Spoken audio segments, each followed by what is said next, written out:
Sharper Than a Serpent's Tooth. Written by the Hanged Man 317 and read by Purple Star. Chapter 2. Era's apartment wasn't ideal. This probably had something to do with the fact that it, A, was on the bad side of the city, B, hadn't been properly furnished since she'd arrived and had zero amenities, although the plus to this was that the rent was practically non-existent, which might have something to do with C. It technically didn't exist. Squatter was an ugly word.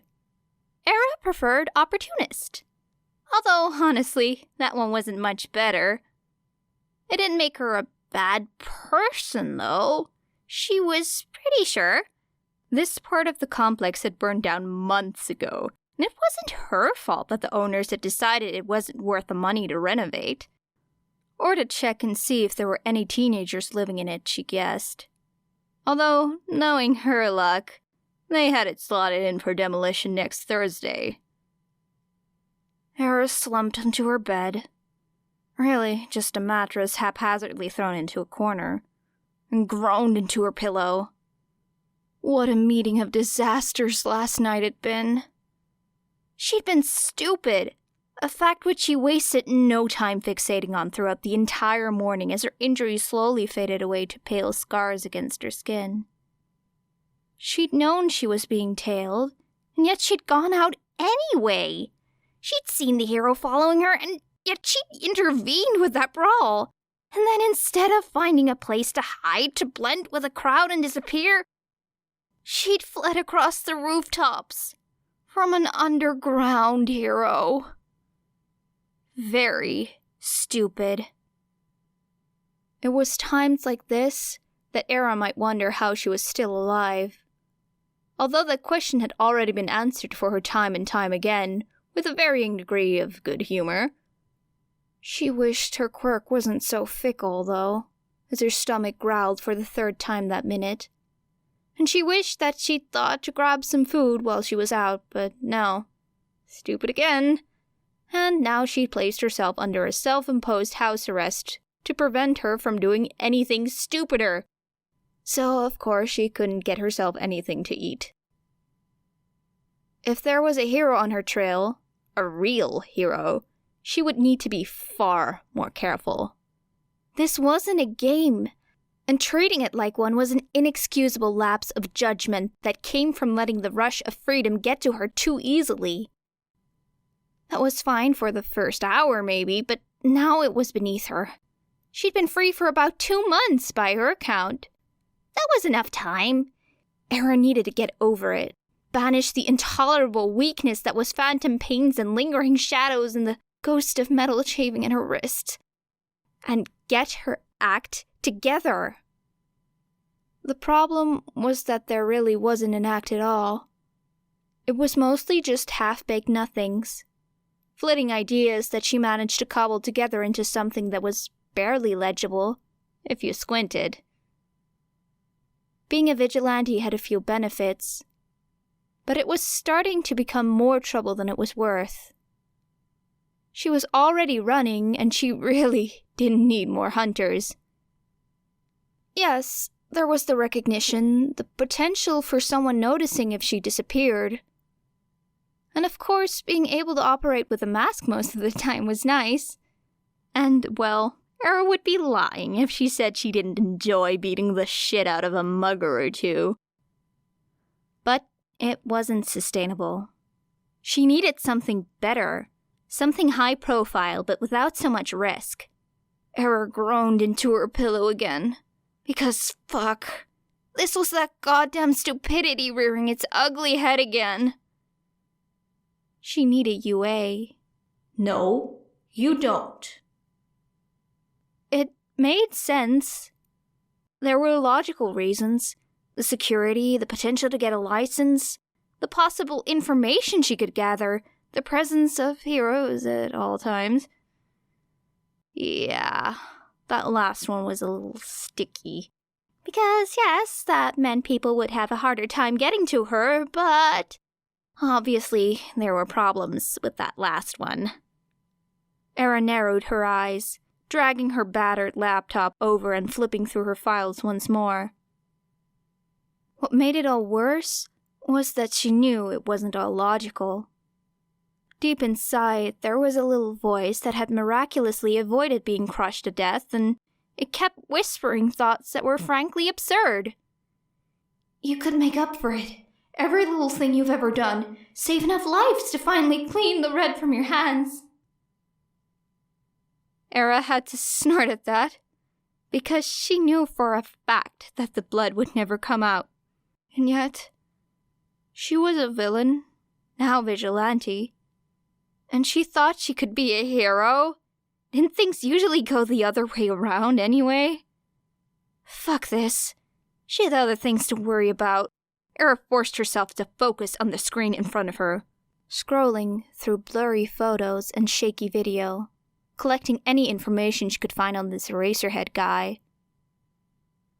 Apparently, he was very good at his job, although very few people seemed to know it.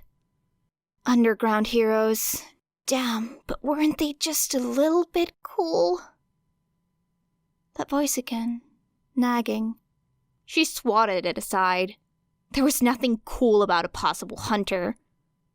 Era caught herself scratching at scars, and dug her hands into the tattered blanket beneath her. Damn, shit, fuck! She pulled up the fake records, files, information quietly tucked into various databases. Staring at it, she worried at her bottom lip, tapping a finger aimlessly against the keyboard. She closed it out. New file. God, but was she going to regret this, wasn't she? You always do. Ah, there was the thought she knew and loved. UA application. Era's stomach growled again, and she grimaced as her fingers hovered over the keyboard. How hard could it be? As it turns out, forging the appropriate documents wasn't very hard at all. At least, for someone with her history. The problem, actually, was figuring out which fake identities to salvage from her past and which ones were too risky to use. Sifting through all of that had been an honest-to-God nightmare. Era was glad that she was done with that headache. After much deliberation, she listed her quirk as Regeneration. Decided to leave in that little truth because anything else would be far too difficult to explain. And she decided that she'd apply to the general study course, if only despite that hopeful little voice in the back of her mind. The one that said, "You could make up for it. All of it." And, "Wouldn't it feel nice to do something good for once?" And, yeah, hero course would be dangerous for her. Especially if she couldn't get these thoughts under control. And besides, it was notoriously difficult to get into. Any kind of physical exam, that would be no problem. Era was sure that, whatever challenge they threw her way, she could handle it, even if her quirk wasn't quite as flashy as others. No, it was the written exam that worried her. She was smart, yes, because she'd had to be, but it wasn't like she could fall back on any middle school knowledge. Math she had a basic handle on, at least until it got really complicated. Too unwieldy for much practical application in her line of work. English would be easy. I'd been drilled on several languages, and the threat of suffering was a surprisingly good motivator when it came to learning fast and sure. History, science, writing, ethics. Well, that last one was bound to get her into trouble. She was sure of it. She needed... Well, what she needed was a tutor, but there was no way in hell that was going to happen. Era could pull up some lessons online, and it was fine. It was fine. But it wouldn't be good enough for UA. All of the advanced courses were locked behind a paywall anyway, and Era didn't really have a credit card she could burn on something like that. Those were for emergencies. She had cash, though. And there was a bookstore across the city near some schools that was bound to have a textbook or a study guide or something. And it had been days since that hero had chased her down. Surely they'd thought she'd given up by now. Thought her too spooked to continue? Era clenched her fist in her pocket, ducking beneath her hood as the last gasps of sunlight stretched through the streets behind her. It would be fine. It would be fine. Her face itched without the familiar set of her mask. Even though it was foolish, stupid, a dead giveaway, she decided to bring it. And the rest of her outfit tucked into her backpack. She'd just not draw suspicion. Easy enough. Wouldn't be any trouble. It would be fine. It was surprising how easy it was. Getting to the bookstore, picking out anything that might be useful, handing over some crumpled bills to the cashier with a shy smile. It felt normal. It felt nice. Maybe I can do this. She allowed the hopeful thought to pull her lips up into a grin. Go to school, do homework, get a job. Be normal. A scuffle to her left. A pained gasp. Era froze. Mid-step. Began to turn. Froze again. Walked forward. Stopped. Thank God. Here came that fucking headache again. Era cursed violently beneath her breath, pulling the half-mask from her bag and fastening it securely to her face as she warily made her way towards the alleyway. Hopefully the hood of her jacket would be enough, because there was no way she had time to get her cloak out too as she crouched behind a dumpster and some discarded cardboard boxes. She eyed the ground, picking out beer bottles and syringes, the possible weapons at her disposal alongside the emergency knives beneath her clothes. 3 men at the end of the alleyway, a woman as well, and a kid, looked like maybe a teenage boy, cowering with his back against a wall.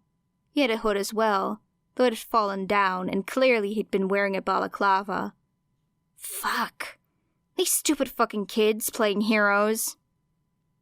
Era didn't let the hypocrisy of that little gem weigh her down for too long. She crept closer, careful to avoid the crunch of glass beneath her feet, although at this point they seemed pretty focused on the task at hand. The kid was bleeding, a gash beneath one eye, and Era couldn't tell how deep it was. He was cradling an arm. Sprained? Broken? Fuck, she couldn't tell. But one of the men had a wicked grin, and an even wickeder bat, and he was swinging it around like he was eager to use it, to make it feel that satisfying impact with soft flesh. Told you to mind your own business, kid, said another man. One of the ones without the bat. No visible quirk that she could... No, there it was. A long reptilian tail swishing out of the darkness from behind him. The third man stepped forward and Era could see faint stripes down his arms, though she didn't know what kind of quirk that indicated. I don't like killing kids, said Stripes, with a grin that indicated anything but. But you're really starting to get on her nerves. You understand? The woman, arms crossed, gave a little smirk as her fingernails grew long and sharp, like vicious claws of lacquered crimson. Maybe we should just rough him up a little. A few scars go a long way towards teaching this kind of lesson. That hurt. Somewhere raw and deep and festering. Era felt her lip curl, felt her teeth bare themselves in a snarl as her muscles screamed at her to do something. I have to do something! Anything! Move! She started to, before she caught herself, began a step forward without thinking, waiting, making a plan of attack. Era could have cursed herself for that, for even the attempt at impulsivity when she knew better, but instead she filed it away for future reflection, something to be rectified at a later date. The knives were burning in her pockets, and she pulled them out with a small smile. The man stepped forward, bat raised, The kid crossed his arms across his face, cringing against the cold brick behind him. Era surged forward, knives in hand. A pale grey scarf wrapped around the bat and tugged it from his grasp. Oh shit!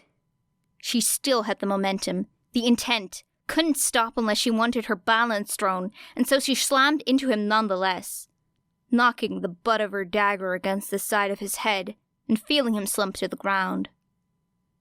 She stepped over the body, allowing herself to revel in that breathless moment before the fight, to watch the rest of his fellows catch up with what exactly had just happened. Era glanced behind at the wide-eyed kid. "You need to get out of here," she said, just as her keen ears caught the sound of another man dropping into the alley.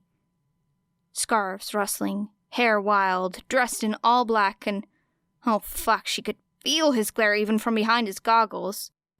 And was that sickly green bruising on his face her fault? She heard the kid scramble behind her, saw him dart down the alleyway up the corner of her eye, and for a moment she desperately wished that she was capable of taking her own advice. The woman charged, and Era tensed for the fight, before a scarf wrapped around her wrists beneath the long red nails and slammed her into a wall. The hero hadn't even looked at his attacker, was still just staring at Era with a scowl on his face, before he jabbed a finger in her direction. "Don't move." Like hell! It was an enclosed space. More people meant more chaos, but Era was not letting him fight 3 people alone, pro-hero or no. Especially when any one of them could have a knife between his ribs the instant they got close. Era heard the lizard man's tail swing across the ground, and she lunged towards him as Eraserhead turned to meet Stripes mid-leap. The man had grown long, jagged spikes from the markings on his body, piercing through his clothes and glinting in the pale yellow light from beyond the alley. The tail swung into the ground next to her as Era rolled away and threw out a knife, hearing a pained hiss as it sank into his shoulder. He staggered for a moment, and she rushed forward to bring an elbow into his face, just like she'd done with Eraserhead a few nights before. The man stumbled, and Era reached out to grab his head, slamming it into a wall behind with a sharp crack. Okay, so maybe a little overkill, she thought with a wince as he slid down the wall in a crumpled heap. But he was still alive, probably. Eraserhead's glare burned into her skin, even though she could still hear him fighting the man with the spikes. Era turned, unsure how to help. It was hard to land a hit on with all the sharp spines, and kept pulling out of the scarf somehow. But there, the moment Eraserhead turned towards him, the spine slid back beneath the flesh and left him defenseless once more. In a moment of confused hesitation, Stripes stilled long enough for the length of fabric to crisscross tight across his chest, and hurl him into a neighboring wall. It was quick, dirty, and efficient. Much different from the flashy hero fights you saw on the news. And Era couldn't help the grin that spread across her face, one that quickly faded as Eraserhead turned his gaze back on her. "Time to go." It was like he could read her mind, although honestly in this case, the guess wasn't quite so impressive. His scarves shot out, and Era just barely dodged them, diving to the side instead of scrambling up the wall like she'd wanted to. "Stay still!" "I'll pass, thanks!" Talking had gotten her out of this before. Could the same trick work twice? Sorry for the nose." "Yeah, you already said that." Had she? Oh, right, the message. She winced, eyeing the way his scarves fluttered around his neck, poised for another strike. "Could you not, She gestured to the other criminals strewn about the alley.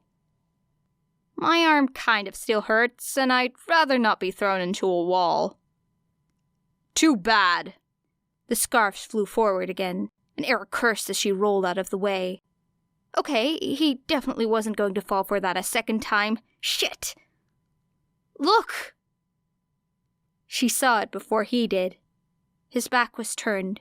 He was focused on her, and that was her fault, wasn't it? Again and again and again, she just kept on hurting people. Couldn't stop. Can't change what you are, little bird. The woman, her nails had shrunk back to their normal size. A gun clenched in her trembling hand, slowly raising up, towards the hero's head. Idiot! Era thought, even as she darted forward, ducked beneath an outstretched swath of fabric, and barreled into his side. The crack of gunfire, echoing on the still night air. Era glanced down, saw a faint patch of red spreading through her already dark clothes, felt a burning hot pain between her ribs before she managed to tuck it away. Lucky shot. Shit. Why did it seem like everyone always had luck but her? The woman crumpled to the ground, although Era didn't see exactly what Eraserhead did. And then he was in front of her. Fuck, he still looked angry. More than before. Furious. Fucking furious. But she was pretty sure it wasn't directed at her. So thank God for small blessings, she supposed. Oh no, that was shock. She was going into shock because there was a bullet in her lungs. She wasn't sure if she could heal this before going unconscious. And she was in shock. Losing a lot of blood. Shit. Why? His voice was a strangled growl, and Era could distantly feel the press of cloth against the wound. Yeah, shitload of good that would do. Why did you do that? She huffed, and... oh no, there was the pain, creeping out of wherever she'd hidden it and addling her senses whenever she moved. Because I am very, very stupid. It was hard to talk. Hard to get the breath. Every inhale felt like knives. Didn't want you to die for it. Kid.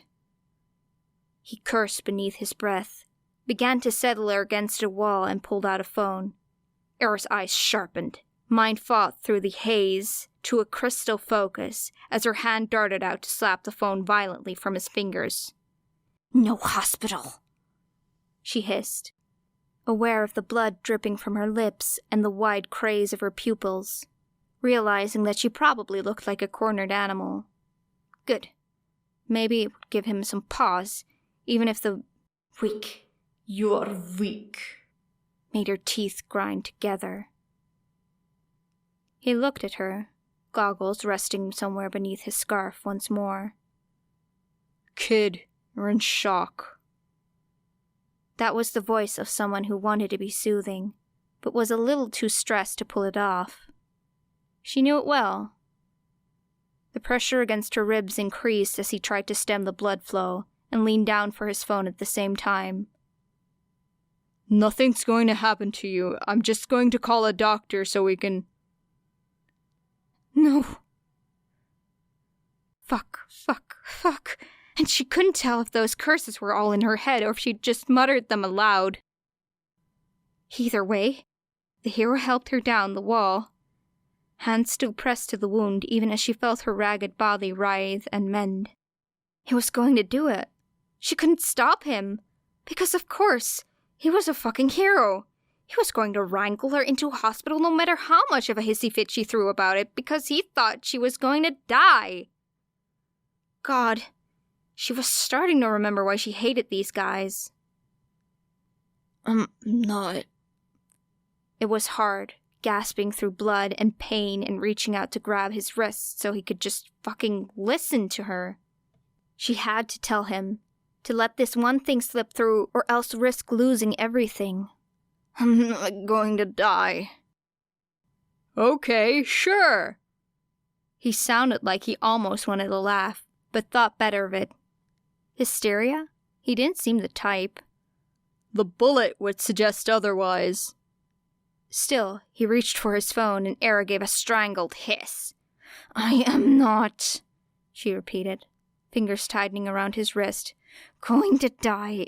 It's my... She couldn't do this. God damn it, she just wanted some fucking textbooks. Could the universe just throw her a bone and leave her be for once? This was too much. It was too dangerous. It left her exposed and vulnerable, and He's going to hurt me. They're all going to hurt me. I can't. He stopped reaching for the phone, eyes narrowing, although in anger or thought Era couldn't tell. Her head was getting fuzzy, and even with the blood in her mouth, her tongue felt dry. Dying sucked. Dormancy, she corrected herself wearily. It wasn't dying. Dying was supposed to be permanent. It's your quirk, he supplied, and Era sagged with equal parts relief and crippling fear. She hadn't wanted to say it, but it still tugged at her, made her want to run and run and run and never look back. So you did break your ribs, then. Why isn't this healing? Oh, it was still a threat. He'd still make the call. Era fought to stay awake, to keep her healing in the realm of consciousness for as long as physically possible, because who the fuck knew when and where she'd wake up? But she was slipping, and she hadn't eaten in days, had barely slept, and the stress was doing her no favors. Her side had begun to burn, tendrils of pain slipping from the boxes she'd hastily shoved them into. The searing agony of nerves and flesh and tissue pulsing in time with the frantic, shallow patter of her heart. This should have been going faster, but again she'd been an idiot, neglecting to give her body enough to sustain her through such an injury. It is just slow. Not enough energy. Might go unconscious. Seem dead, but I'm not. And how did you figure out something like that? He didn't ask it like a question, so Era didn't give him an answer.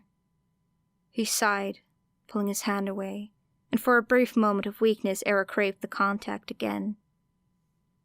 Missed the warmth of another person who wasn't trying to kill her. Yet. I still need to make that call. Not to the hospital, he added quickly when Era's head snapped up. But there are a lot of criminals here and they need to be arrested. Do you understand that? She laughed, but winced when it came out as more of a gurgle.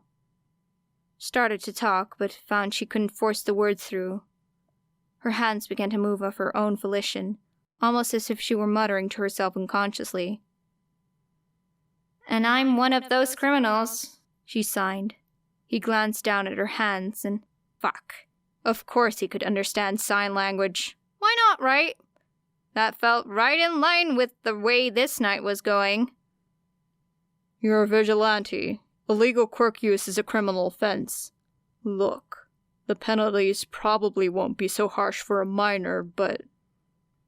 He trailed off, pulling out a pair of handcuffs and looping them through a bit of grating before fastening them to her wrists. He stood, moving around to give the others much of the same treatment. Era squinted, struggling against the darkness of the fringe of her vision, and watched him lean down towards her backpack. That was fine. Nothing incriminating in there, she supposed. With a last gasp of consciousness, she wrenched her hands through the cuffs, quietly snapping some bones in her fingers as she did. She stilled, watching the hero through half-lidded eyes. He didn't seem to notice. She could salvage this. Era let her hands fall limp behind her, let her head fall to her shoulder. She'd been in worse situations for sure. It would be fine. The darkness overtook her. Even with all of her assurances, Shouta hated leaving the kid like that. But that look in her eyes, that spark of fear when he even mentioned the word hospital, he had hated that even more. She hadn't looked like that when he threatened to call the police. It was the hospital, specifically, that had spooked her. Still, he thought as he glanced over to her, slumped against the wall, finally unconscious. There had to be a better option than this. It still felt like letting someone die. Shit! Who knew? Maybe he did just let someone die. Maybe she was lying. Not like she hadn't done it before. Shouta sighed, kneeling down to her backpack. Maybe so, but even he could admit that calling an ambulance at this point wouldn't have been much help. It had been a good shot, right between the ribs, and she'd have died en route. So, he just had to hope against hope that she wasn't lying and that she really did have some sort of miracle cure-all quirk. Which, well, regeneration wasn't unheard of, but it was still rare, and its effectiveness varied wildly across individuals. So, in the end, it felt like he'd let a teenage girl die from a bullet that was meant for him. It didn't sit right with him. And there was that still dawning horror that was slow to ease from his mind, that cold dread that clutched at his heart when he had thought, Shit, I'm watching a child die and there's nothing I can do about it. That was more difficult to shake than he'd have liked. He gave Tsukauchi a quick call, sent his location, and began to rifle through her bag. There was the cloak, no surprises there. Some knives. Jesus, kid, who needed that many knives anyway? And then there was... textbooks. Study guides. Guess she really is a kid then. She'd said 14, but after all the other bullshit from that night, he hadn't been quite inclined to believe her. He flipped through the book. Most of them seemed geared towards high school entrance exams. All the information you'd need to get into the best schools in the country. Shouta eyed the unconscious girl from over a page. Of course this vigilante had to be an overachiever. Like this, she looked so tired. Obviously, the blood and the bruises didn't help matters, but he already knew the kid was too light for her own good when he lifted her with the scarf. And there was something in the dart of her eyes that seemed almost hunted. It was unsettling to see that look on a child. She still didn't stir, and again he hoped that she'd been telling the truth. A few minutes later, and his phone buzzed, and Shouta glanced down to see a text from Tsukauchi, asking where the hell he actually was. Right, back alley, out of sight. He pocketed the phone, reaching up to stretch out his sore back with a satisfying pop. Grabbing the bag, he made his way to the street and flagged down their car, directing them over to the alley with the 4 criminals with Fuck! Tsukauchi actually laughed, placing his head in his hands. Oh my god! Fuck! They stood frozen at the entrance of the alley, silhouetted by the streetlights beyond. And there, just where he'd left her a moment before, after he'd taken his eyes off of her for 10 fucking seconds, was nothing but a pair of handcuffs, resting in a puddle of blood on the ground. Just above the smears of the already dried crimson on the wall, where she'd been slumped unconscious, was another shaky message hastily scrawled in blood. Nice try. Also, thanks. Sparrow. That was it. He was going to kill that child. End of chapter 2.